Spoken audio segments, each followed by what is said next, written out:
लोकसभा में विपक्ष के नेता राहुल गांधी की मोहब्बत की दुकान के बारे में बताएंगे, क्योंकि राहुल गांधी ने बीजेपी की पूर्व केंद्रीय मंत्री और सांसद स्मृति ईरानी का बचाव करके आज सबको हैरान कर दिया है।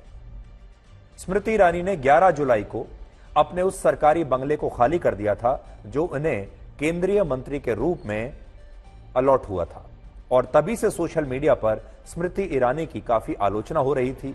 बहुत सारे लोग उन्हें ट्रोल कर रहे थे और लोग कह रहे थे, लिख रहे थे कि जब पिछले साल राहुल गांधी ने अपनी संसद सदस्यता समाप्त होने के बाद अपना सरकारी बंगला खाली किया था, तब स्मृति ईरानी ने कहा था कि यह सरकारी बंगला राहुल गांधी का नहीं है बल्कि यह देश की जनता का है, राहुल गांधी इसे अपना बंगला न माने। लेकिन कांग्रेस पार्टी जनता के सरकारी बंगले को राहुल गांधी के लिए हड़पना चाहती है, ऐसा उन्होंने कहा था।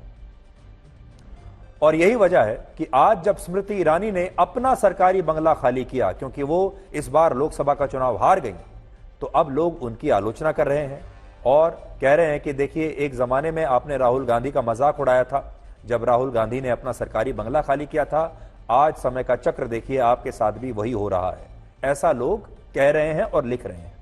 और इसी के खिलाफ राहुल गांधी ने अपनी मोहब्बत की दुकान खोलकर सोशल मीडिया पर एक पोस्ट किया और स्मृति ईरानी का बचाव किया। राहुल गांधी ने अपनी पोस्ट में लिखा है कि जीवन में हार जीत लगी रहती है, मैं सभी से अपील करता हूं कि वो स्मृति ईरानी या किसी भी नेता के लिए अपमानजनक भाषा का इस्तेमाल करने और बुरा व्यवहार करने से बचें। लोगों को नीचा दिखाना और अपमान करना कमजोरी की निशानी है, ताकत की नहीं, ऐसा राहुल गांधी ने लिखा है। और राहुल गांधी ये बात तब कह रहे हैं जब स्मृति ईरानी ने पिछले साल इसी तरह के मामले में राहुल गांधी की काफी आलोचना की थी और कहा था कि सरकारी बंगला जनता का होता है, ना कि किसी नेता का। यह तब की बात है जब राहुल गांधी अपना सरकारी बंगला खाली करके जा रहे थे। तब स्मृति ईरानी ने क्या कहा था वो सुनिए। कांग्रेस का कहना है कि जल्दबाजी क्या है कि आप उनका घर खाली कराने में लगे हैं, तुरंत नोटिस। घर उनका नहीं है, जनता का है। देखिए, कांग्रेस पार्टी इस बात की आदी हो चुकी है कि जैसे अमेठी में गरीब नागरिकों की जमीन हड़पा ली, वैसे ही आज देश की राजधानी में टैक्स पेयर का मकान हड़प लेंगे। इस राजनीतिक घटनाक्रम में आज 3 बड़े सबक छिपे हुए हैं। सबसे बड़ा सबक यह है कि ये सरकारी बंगले किसी नेता के नहीं होते बल्कि इस देश की जनता के होते हैं, और जब जनता किसी नेता को वोट नहीं देती और उसे चुनाव में हरा देती है तो ये बंगले भी वही जनता इन नेताओं से छीन लेती है। और श्रीमती स्मृति ईरानी जी के साथ भी यही हुआ है। वर्ष 2019 में स्मृति ईरानी ने राहुल गांधी को अमेठी लोकसभा सीट से चुनाव हराया था, तब यह बहुत बड़ी बात थी। लेकिन इस बार स्मृति ईरानी कांग्रेस पार्टी के ही एक कार्यकर्ता किशोरी लाल शर्मा से उसी अमेठी में 1,67,000 वोटों से हार गई। और पिछली सरकार के जो 19 केंद्रीय मंत्री चुनाव में हारे, पिछली सरकार में 19 मंत्री ऐसे हैं जो चुनाव में हारे हैं इस बार, और उनमें सबसे बड़ी हार श्रीमती स्मृति ईरानी की ही हुई है। हार की संख्या, हार का जो अंतर है वो है 1,67,000 के आसपास। तो एक सबक तो ये लिखा इसमें छिपा हुआ है कि जो जनता है ये जनार्दन भी है। जनता जब वोट नहीं देती तो सरकारी बंगला भी ले लेती है। दूसरा, जो लोग स्मृति ईरानी का बचाव करने के लिए आज राहुल गांधी की तारीफ कर रहे हैं, उन्हें यह बात भी पता होनी चाहिए कि आज जब स्मृति ईरानी ने अपना सरकारी बंगला खाली किया तो उन्होंने इसका कोई वीडियो बनाकर पब्लिसिटी नहीं ली, लोगों की सहानुभूति लेने की कोई कोशिश नहीं की, उनका बंगला खाली करते हुए कोई वीडियो नहीं बना।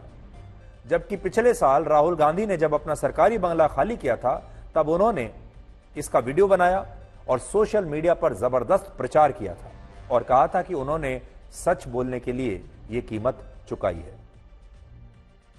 जबकि कांग्रेस ने कहा था कि यह पूरा देश राहुल गांधी का घर है और राहुल गांधी लोगों के दिलों में बसते हैं, और कांग्रेस पार्टी ने इसे बड़ा मुद्दा बनाया था। लेकिन स्मृति ईरानी ने ना तो ऐसा कोई बयान दिया है, ना ही ऐसा कोई वीडियो बनाया है, और वो चुपचाप समय से पहले अपने सरकारी बंगले को खाली करके वहां से बाहर निकल गई, क्योंकि वो चुनाव हार चुकी है। तीसरा सबक यह है कि इन नेताओं को यह भी समझना चाहिए कि सत्ता स्थायी नहीं होती और ना ही ये सरकारी बंगले और ये सरकारी पद स्थायी होते हैं। इसलिए इन नेताओं को अपनी विनम्रता कभी भी नहीं छोड़नी चाहिए। अच्छे और बुरे दिन तो आते रहेंगे, जाते रहेंगे, हार और जीत भी चलती रहेगी, लेकिन नेताओं को कभी भी विनम्रता नहीं छोड़नी चाहिए और हमेशा जनता के सेवक की तरह व्यवहार करना चाहिए। और उन्हें एक दिन के लिए भी यह भुलाना नहीं चाहिए कि वो जनता के सेवक हैं। जनता ने उन्हें वोट देकर संसद में भेजा है, जिसकी वजह से वो मंत्री बने हैं, और ये सरकारी बंगला भी उन्हें जनता की वजह से मिला है, जनता की सेवा करने के लिए मिला है। इसलिए वो सेवक हैं और उनका विनम्र व्यवहार सेवक की तरह होना चाहिए। आपको रोज रोज हजारों चार्ट स्कैन करने की कोई जरूरत नहीं है। अगर आप सिर्फ एक चार्ट, तो उन्होंने इसका कोई वीडियो नहीं ली, लोगों की